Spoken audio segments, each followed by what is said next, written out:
Hello, Granito friends. Welcome to another episode of Granito TV. Sorry we were disconnected for a little bit. You know, COVID was around and we were trying to be careful with the homes and our clients, not to bother them and also just to be safe. So we're very happy to be back, and we have a very good opportunity right now to showcase a very unique project.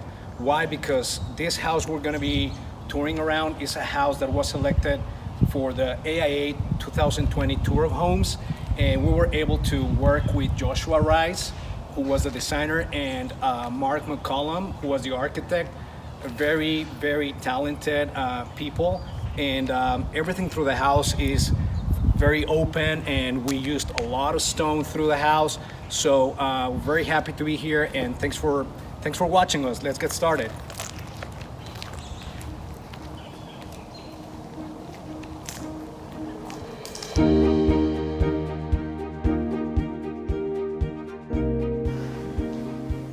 So great. This is the property, this is the house, and I'm going to introduce you to Marc McCollom and Joshua Rice. Marc McCollom was the architect, and Joshua Rice was the designer.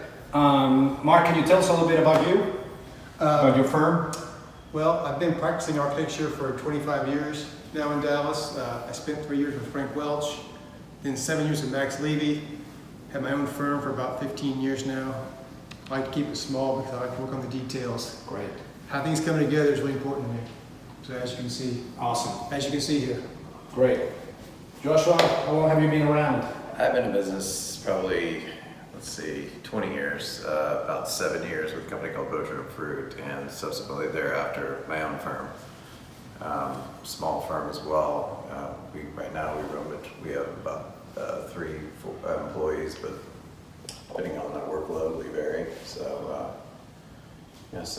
similar, yeah. I remember when I first walked into the house, it was just like vacant, and I mean, everything was just turned out, and pretty much what inspired you to create all this open space? What was your vision for this project?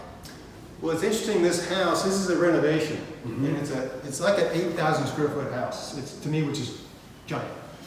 But the middle of the house had the dining room and the 2 living rooms were really kind of open, but everything else was chopped up. The kitchen was separate, the breakfast was separate, everything was separated. Gotcha. And somehow you kind of like almost got lost.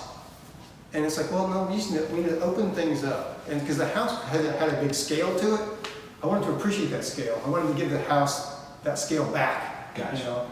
And so by taking out the bar and taking out the bathroom, we could open this thing up. And then it's a matter of, well, now it's opened up, how do we live in it as these separate areas? So the kitchen, is always defined by function. So that was fairly straightforward, but the idea in the main space, these stone boxes, the idea was that I needed these big things. It's a big space. I needed some big things to kind of occupy, kind of almost put it sculpture. all together. Or sculpture, so they divide the spaces without separating the spaces. So it's a subtle differentiation. And then the idea was that, well, I want the material. I don't want it to be fussy. Like the kitchen, it's fussy. It's fancy veneer, fancy pulls, it's all custom. Whereas on the stone boxes, which look very simple, they're not. But there's the material does the work. It's a beautiful stone. The Pietra Gray is a beautiful stone. So it gets to be a sculptural thing. Absolutely. The details are there. The details are very important to me on the stone boxes because they are slabs. So I wanted to show them as slabs. So that reveal, that half-inch by half-inch reveal between the slabs, was very important to give those things a sense of scale. That was very difficult. That was very tough. Well, I know. We've never carried on a detail like that through all areas, and to keep that, we'll show you in a little bit what we're talking about, but also it's a half-inch reveal, and the stone is recessed half-inch to the back, so it's a stone reveal through the whole corners, and what I like about that detail is that you kind of kept that detail through the house, right? I mean, not just on the stone, but some other areas that, like the base and the base in the wall. I mean, you kept that reveal consistent, so that's great.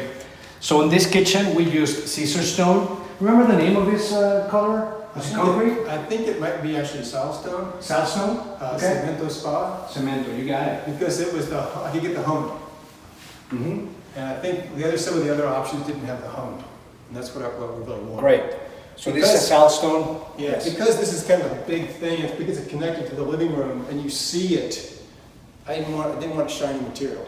So that's why we needed the Great. finish. And so it feels like a really like a working station here, right? It like functions for the whole house because you have your galley sink there that is huge.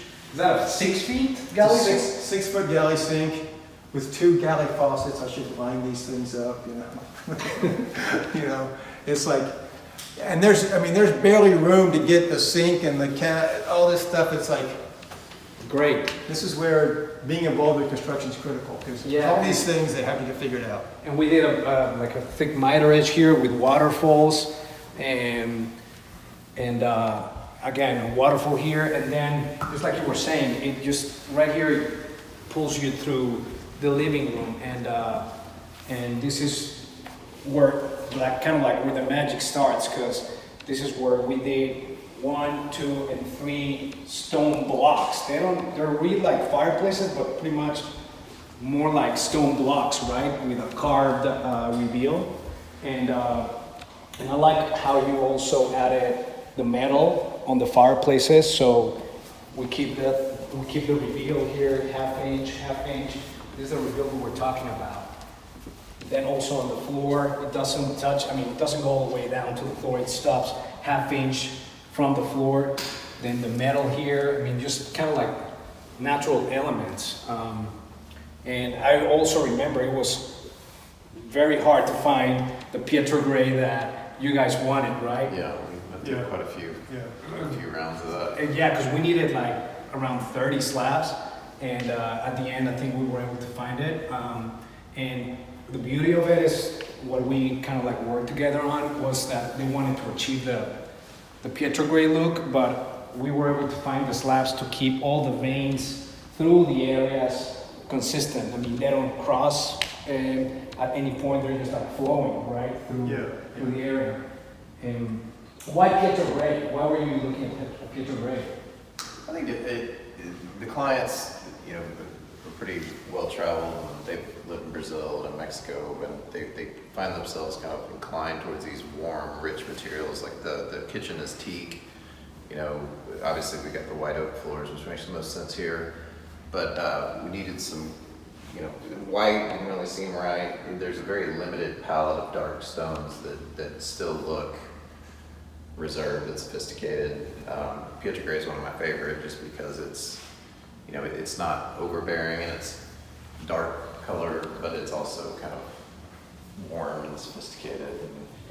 Yeah, and it's not that basic. It's more settled, right? Well, one of the things about the house for me is that it's got a rich materiality to it. And it's like Josh was saying, it's hard to find a stone that's not cheap looking. There's some very expensive, we'll see some very expensive stone because of its whiteness and because of its clarity, but then there's a lot of gray, there's a lot of stuff that looks bad. Yeah. And there's very few things that look good. And this Pietro gray is just, it's like the opposite of a white marble. It's like, it's negative version. It's the black stone with white day and veins. night, right? Yeah. But this has a richness to it. Like I said about the material doing the work, it's like the material is it's just beautiful. And so how can you, how do you not like it? Absolutely, yeah. So let's keep walking. We're gonna also show you, as you can see, we have the blocks, the fireplaces. This is a beautiful statement because it's just a block of stone. There's no fireplace here. It's just the stone right there separating these two areas, right? Yeah. And then another, it's really a showcase. Well, the whole house is a showcase.